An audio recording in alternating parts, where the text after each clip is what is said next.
అందరికీ నమస్తే. Welcome to SAS entertainment channel. Siddhidatri Devi అవతారం కథ. సిద్ధిదాత్రి అనేది దుర్గాదేవి యొక్క 9వ అవతారం. ఆమె భక్తులకు సిద్ధులు అంటే అద్భుత శక్తులు మరియు ధ్యానం ద్వారా లభించే ఫలితాలు ప్రసాదిస్తుంది. ప్రపంచ సృష్టి ప్రారంభంలో విశ్వం ఇంకా పూర్తిగా రూపం దాల్చలేదు. ఆ సమయంలో దేవి తన సిద్ధిదాత్రి అవతారంలో ప్రత్యక్షమైంది.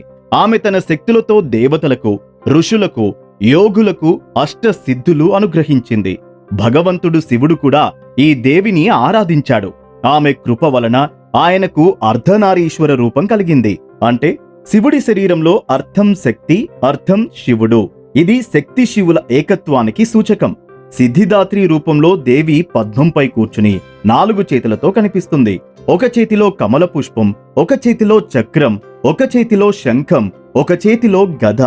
ఆమె చుట్టూ దేవతలు, గంధర్వులు, యక్షులు, కిన్నరులు, సాధువులు అందరూ ఆమెను నమస్కరిస్తూ కీర్తనలు పాడుతూ ఉంటారు.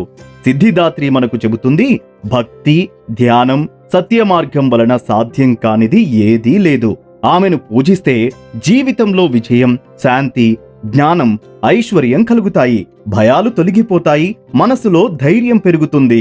సిద్ధిదాత్రి అవతారం భక్తుల కష్టాలను తొలగించి అన్ని సిద్ధులను అనుగ్రహించే శక్తి. ఆమెను ఆరాధించేవారు అంతిమంగా మోక్షం పొందుతారని విశ్వాసం. ఇలాంటి మరెన్నో వీడియోస్ కోసం మన SAS ఎంటర్టైన్మెంట్ ఛానల్ ని సబ్స్క్రైబ్ చేసుకోండి. Thank you.